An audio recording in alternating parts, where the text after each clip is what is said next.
Okay, so today we're going to be going through my process of valuing stocks that I've been using for over 3 years. If you can't value a stock, you're just guessing.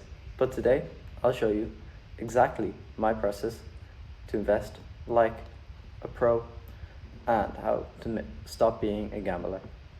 So firstly, we're going to try and find undervalued stocks, but we aren't going to pick randomly. We're setting clear criteria for our investment strategy. So go down into the description below and open both Ticker and the Excel file down there. It is an exact copy of what I use to value my own stocks for my own portfolio. So it starts with the ticker symbol, then your company name, the exchange it's traded on, the sector, the latest market capitalization, total revenue for 2017, 2022, and total revenue and last 12 months, as well as operating income for 2017, 2022, 2023, and the last 12 months, as well as then we're going to have the basic weighted share count average from 2017, 2022, and last 12 months, total receivables last 12 months, inventory last 12 months, net profit and plans last 12 months, accounts payable, and then our total enterprise value. So these are the things that you're going to have to put in to your tickers to find, and this is what. So now go into ticker and select each of these categories for your data to be pulled from it. Now that you've done this, go into ChatGPT, select as many as you can, copy and paste them, and then ask for them to be put into an Excel file, and then paste them into the correct spots. They should fit perfectly. Obviously, you want to put the titles that you want the ChatGPT to put this data into. So now that you've put, let's say, 10 stocks, it will fill out the rest of this information. So it has our operating margin, our revenue growth, our operating income growth, revenue to share, operating income to share, revenue growth to share, operating income to share. This will then fill out our categories: lowest growth, invested capital, return on invested capital, enterprise value to EBIT. This will then be ranked for all the companies into our growth score, our return on invested capital score, our EV/EBIT score, and our total score. These are weighted 25 to growth, 25 to return on invested capital, and 50 to enterprise value to EBITDA score. Then all of them will be ranked in your total score on the right. So next we want you to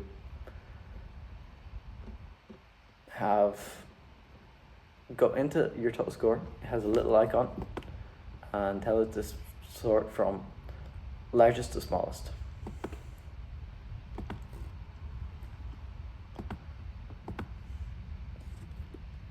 Then go over to your number one stock, and we're going to go on to the next step.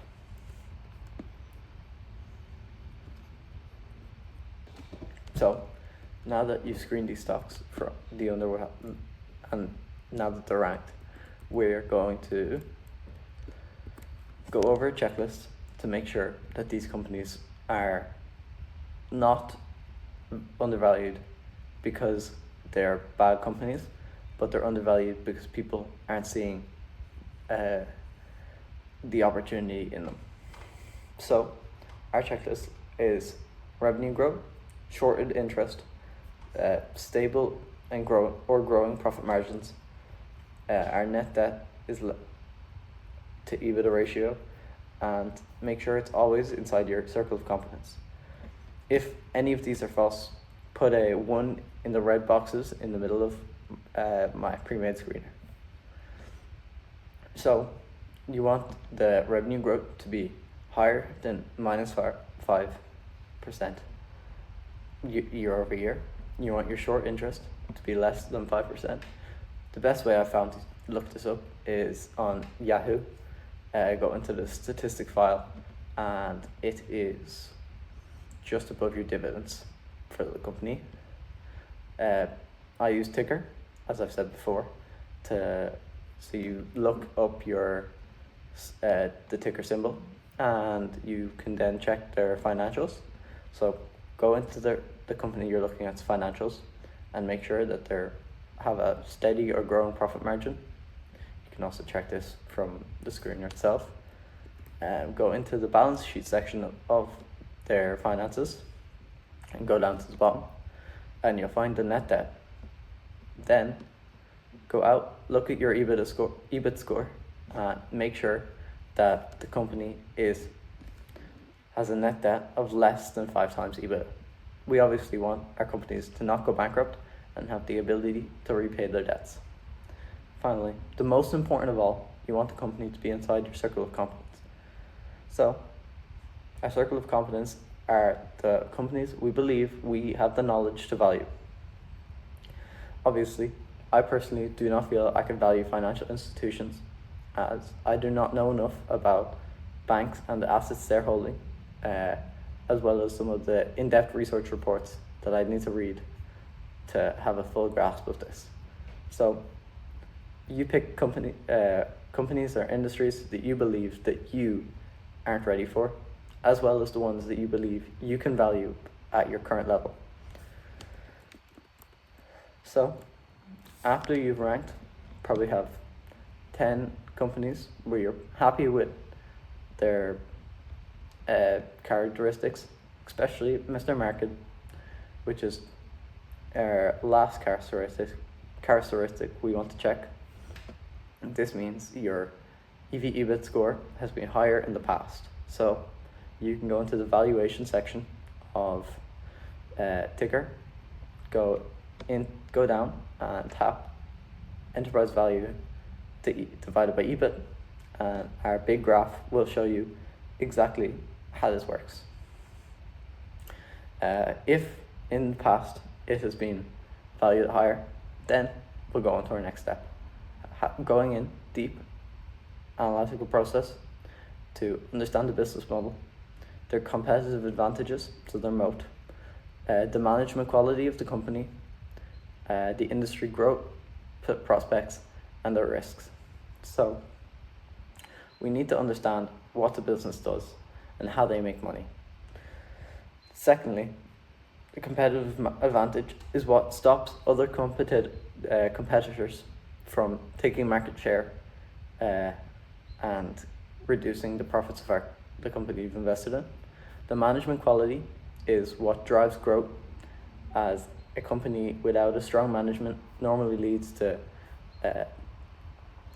ill-advised spending or missed opportunities.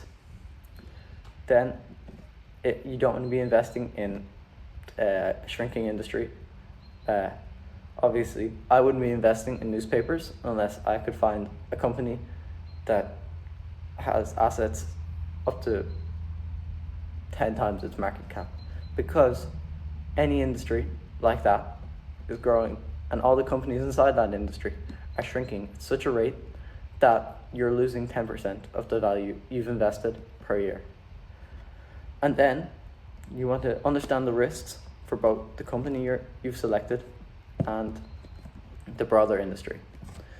I would not like to invest in a company, personally, that doesn't have enough debt, enough cash, or the ability to generate cash to repay its debts, or is in an industry or a position where it could be pushed out by a larger competitor. So let's go through this process for Microsoft. Their business model is software, cloud, and enterprise tools. So then we have to look at their competitive advantage. They have a super strong ecosystem. They have extremely high switching costs, as these enterprise companies are using them they would have to redo all the systems in their entire company to switch to another competitor.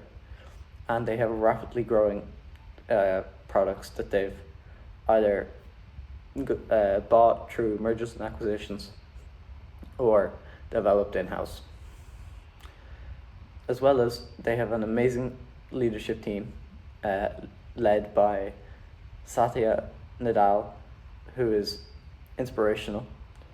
And but we do want to be looking at the risks of competition from Google and Amazon with their AWS and Google Sheets and Google Drive alternatives to Amazon products, as well as antitrust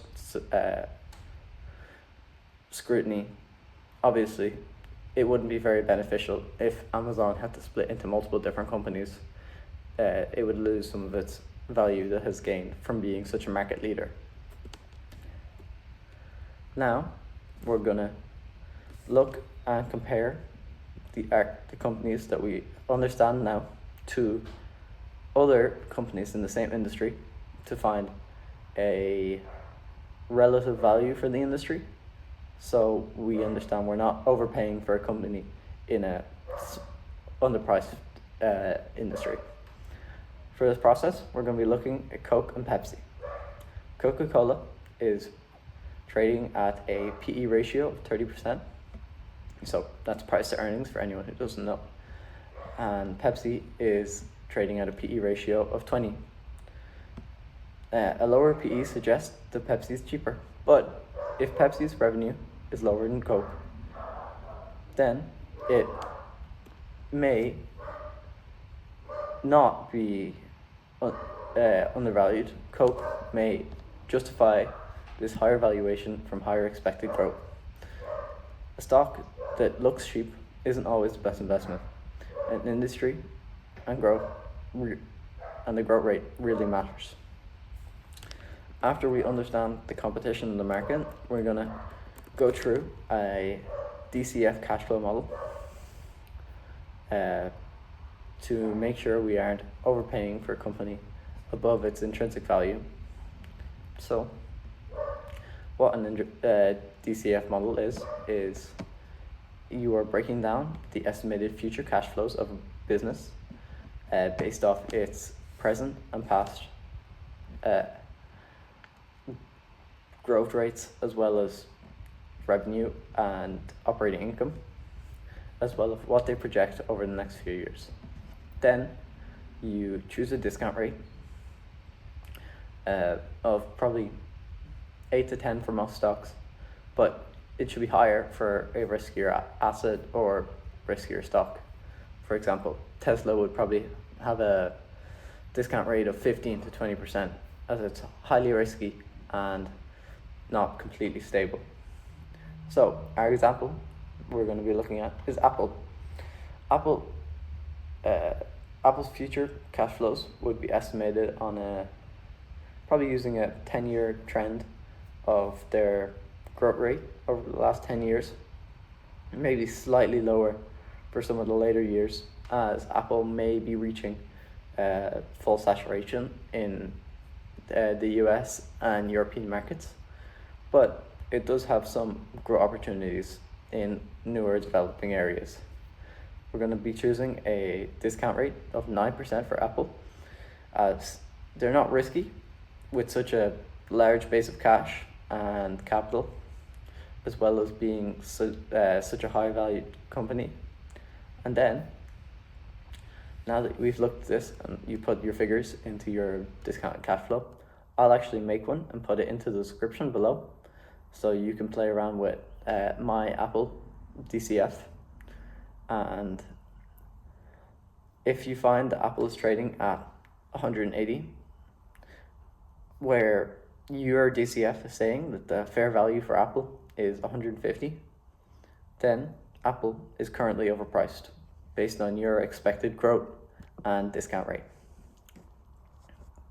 This can help you not overpay for overpriced companies, as well as understand a rough idea of the opportunity that you are investing in. Finally, we're looking for a margin of safety. This is one of Benjamin Graham from, I actually have it right here, The Intelligent Investor, which I have a mark in it for this exact reason. Mr. Market and the margin of safety principles are renowned as the most important over probably the last few decades of investing theory. A stock that looks undervalued should have a margin of safety.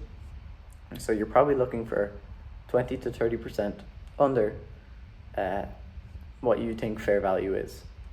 This can stomach incorrect predictions, as well as only making you invest in the greatest opportunities. So a good example on how to apply this would be, if you believe a stock is worth $100, don't buy it unless the stock is trading at 70 to 80. Patience is key. Great investors wait for the right price. For example, Buffett and Bank of America in 2011. Bank of America was trading below intrinsic value due to the financial crash fears. Buffett invested $5 billion at a discount. Years later, Bank of America recovered and Buffett earned billions. A margin of safety ensures that you're buying at the right price, even in uncertain markets. So let's put this all together. First step, screen for undervalued stocks. Second, use my stock screener to filter out weak companies with the previous financial checks. Then we'll research the business fundamentals and risks. Then you compare them to industry peers and create a discount cash flow. As I said, mine will be in the description below. And ensure that you're always buying with a margin of safety. If you didn't know how to value a stock, you were a speculator, but now you have a proven process to analyze stocks like a pro. So, what to do now? Start applying these valuation techniques before buying and avoid overpaying for great companies. Like if you found this helpful, and subscribe for more investing insights, and comment if there's any stocks you would like me to analyze next. Thank you very much for watching, and have a wonderful day.